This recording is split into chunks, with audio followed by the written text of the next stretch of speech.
Hello दोस्तों, मेरे channel में आप सबका स्वागत है। साधक मित्र ने सवाल पूछा कि ना मैं किसी की बुराई करता हूँ, ना निंदा करता हूँ, ना चुगली करता हूँ, फिर भी लोग मेरे बारे में बुराई, चुगली, टीका टिप्पणी करते हैं। तो मैं क्या करूँ? मैंने ऐसा कौन सा कर्म किया है कि मेरे आसपास, मेरे घर में, मेरी हर वक्त लोग बुराई करते हैं? जब भी हमारी कोई बुराई करे या कोई निंदा करे या नकारात्मक शब्दों से हमारा दिल दुखाए, तब क्या करना चाहिए, ये कहानी से हम समझते हैं। एक प्राचीन समय की बात है, जहाँ एक राजा अपने राजमहल में बहुत सुख आनंद से जीवन व्यतीत कर रहा था।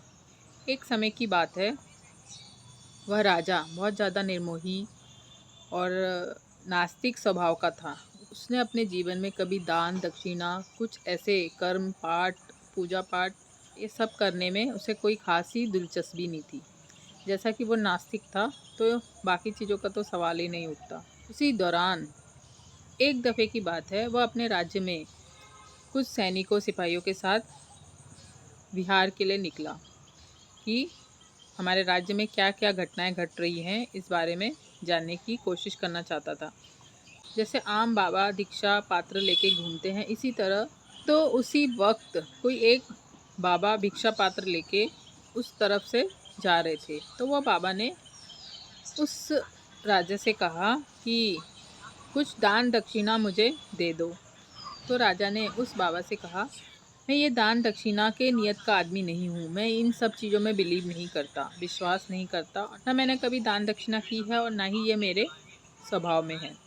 वह बाबा कोई साधारण पुरुष नहीं थे, वो कोई संत महात्मा थे, विद्वान थे। लेकिन उस वक्त उस राजा को ये बात पता नहीं चली थी। वहीं पर राजा का रथ था और वहाँ जो घोड़े थे उन्होंने लीद कर दी। तो संत महात्मा कहते हैं, उर्फ वह बाबा कहते हैं कि तुम मुझे कुछ दान नहीं दे सकते, लेकिन तुम ये क्या घोड़े की लीद दान दे सकते हो? इससे तो तुम्हारा कोई लेना देना नहीं, यही दान में दे दो। तो वह राजा बहुत ज़्यादा आश्चर्यचकित हुए। तो जैसे तैसे वह राजा ने वह लीद उसे बाबा को दान दे दी। तो बाबा ने जाते जाते आशीर्वाद दिया कि और बढ़े। तो उस वक्त राजा को ये बात समझ में नहीं आई। राजा अपने राजमहल में लौट गया।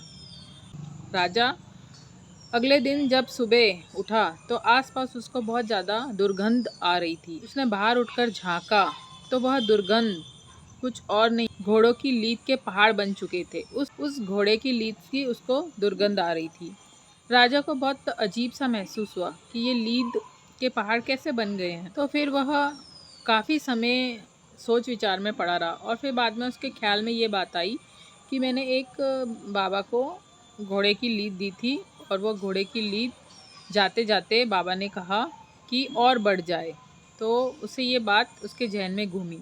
तत्क्षण वह अपने राज्य में उस बाबा को ढूंढने लगे। जैसे तैसे वह बाबा उसे मिल गया। राजा ने अपनी सारी आप बीती बाबा को बताई। तो बाबा कहते हैं कि ये तुम्हारे ही कर्म हैं, तुमने ही मुझे घोड़े की लीद दान दी थी। जो भी तुम देंगे वो डबल हो जाएगा। अगर मुझे तुम धन दान में देते तो तुम्हारे पास धन शौहरत तुम्हारा डबल हो जाता। अगर तुम मुझे अनाज दान देते तो तुम्हारे पास अनाज डबल टिबल हो जाता।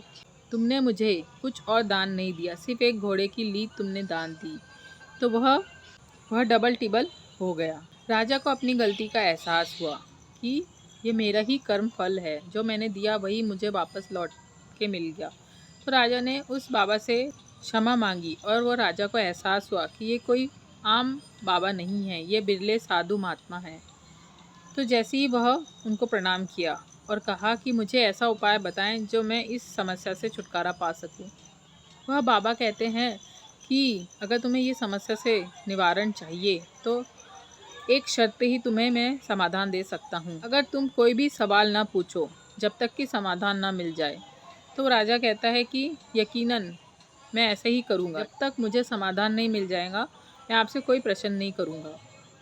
तो वह बाबा राजा से कहते हैं कि एक काम करो, अपने राज्य में एक अफवाह फैला दो जिससे तुम्हारी बुराई के चर्चे हों।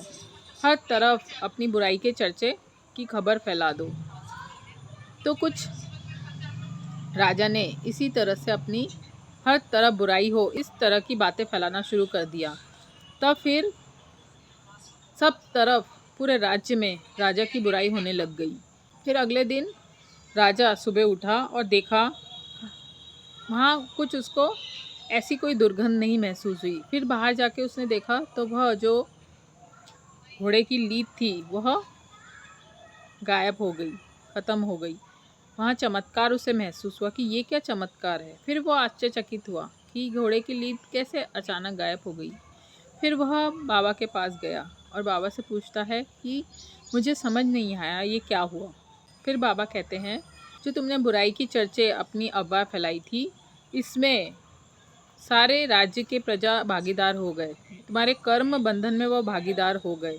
तो तुम्हारे कर्म धीरे धीरे धीरे कम होते चले गए, वो सब में बट गए और तुम्हारा कर्म शेष शून्य होता चला गया। ये जो तुम्हारे कर्म का प्रारब्ध था वह सब में फैल गया, सब में बट गया। और जब भी कोई तुम्हारी बुराई करता है, निंदा करता है, तब तुम्हारे जो पुराने या पिछले जन्म के कर्म बंधन हैं उनसे तुम मुक्त होने लगते हो और वह कम होने लगते हैं। तो इसलिए वह जितने भी प्रजा थी वह सब तुम्हारे कर्म के बंधन, तुम्हारे कर्म का हिस्सा बन गए और तुम्हारे जो भी तुमने कर्म किए थे वह निष्फल हो गया। इसलिए वह जो घोड़े की लीद थी वो गायब हो गई। तो वह राजा बाबा को धन्यवाद प्रकट करता है और बहुत खुश होकर वहाँ से वह एक सीख लेकर निकलता है। जब भी आपकी कोई बुराई करे तो बिल्कुल भी निष्क्रिय रूप से उसको सहज तरीके से स्वीकार कर लेने में समझदारी है।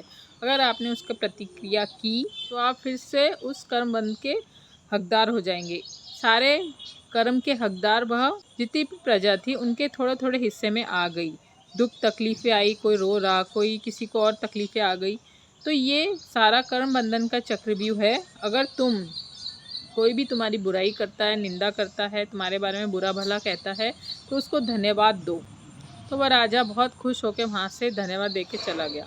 तो ये कहानी से हमें यही सीख मिलती है कि जब भी आपकी कोई बुराई कर रहा हो तो उसको निष्क्रिय और खुशी से स्वीकार कर ले कि ये मेरे पाप टूट रहे हैं, मेरे कर्म बंधन छूट रहे हैं। जो भी मैंने पिछले जन्मों में या इस जन्म में गलत काम किया है, पाप किया है, बुरा कहा है, कुछ बुराइयां की हैं, जो भी थोड़ा इंस्टॉलमेंट में किया है वो एक साथ आपका किसी के माध्यम से वो कट रहा है। तो यहाँ का जो कर्म का बंधन है, यहाँ जो कर्मों का जो जाल है, संस्कारों का जो हमें जाल है वो इसी तरह से कटता जा रहा है। तो जब भी कोई आपकी बुराई करे तो आप उसको सौभाग्यशाली समझें कि नेचर ने आपको मौका दिया है आपके कर्मों से आपको छुटकारा पाने का। क्या पता उसका कर्म का फल कितना गंभीर हो सकता था, क्या पता छोटी सी बुराई में ही निपट गया। तो इसलिए बिल्कुल भी चिंतित होने की ज़रूरत नहीं है। जो जिसका काम है वो उसे करने दें। आप अपने कार्य में फोकस रखिए, अपने सहज जीवन जीने में ध्यान दीजिए। लोग आते रहेंगे, जाते रहेंगे। 10 लोग हैं तो 10 बातें करते रहेंगे, हमारा ध्यान उनमें होना ही नहीं चाहिए। तरह तरह के लोग हैं, तरह तरह की बातें करेंगे, हमें उनसे कोई लेना देना नहीं रखना चाहिए। बस अपने कार्य में फोकस रखें, जो हम करना चाहते हैं या हम कर रहे हैं, वर्तमान समय का आनंद लें, उसमें संलग्न रहें और बाकी सब बातों को भूल जाएं। इसी में समझदारी है। और परमात्मा को धन्यवाद दें। आपके सामने जो भी समक्ष आता है, चाहे बुराई आती है, चाहे आपकी कोई निंदा कर रहा है, चुगली कर रहा है, झूठ बोल रहा है, आपके ऊपर कोई आरोपण लगा रहा है, उसको इग्नोर कर दीजिए टोटली। उसका एक न एक दिन कर्म फल अपने आप जिसने जो किया है वह उसे मिल जाएगा। अगर आपने सही किया होगा तो उसका आपको कर्म फल सही मिलेगा। आपने अगर कुछ गलत किया है तो वह भी आपके सामने आएगा। तो हो सकता है कि कई दफ़े बहुत बड़ी चीज़ छोटे सी तकलीफ़ में आकर गुजर जाए, और ऐसा भी हो सकता है कि कई बार छोटी तकलीफ़ बहुत बड़ी बन जाए। इसलिए जीवन में ये उतार चढ़ाव चलता रहेगा, इसमें ज़्यादा चिंतित होने की ज़रूरत नहीं है। बस तटस्थ होकर साक्षी भाव से स्वीकार कर लीजिए, यही समाधान है। तो दोस्तों, ये कहानी से हमें क्या सीखने मिला कि लोग तो कहते हैं, कहते रहेंगे, बिल्कुल इग्नोर कर दें और सहज जीवन जिएं। कोई बुराई करता है तो उसको और धन्यवाद दें। कोई अगर आपकी बुराई करता है तो उसको धन्यवाद प्रकट करें। खुश हो जाएं, खुशी मनाएं कि आपके कर्म बंधन छूट रहे हैं। आपने जो भी पाप किए हैं उससे आप मुक्त हो रहे हैं। तो दोस्तों, सोचे समझे और अमल करें। जल्द मिलेंगे नए किस्से कहानी के साथ। तब तक शुभेच्छा।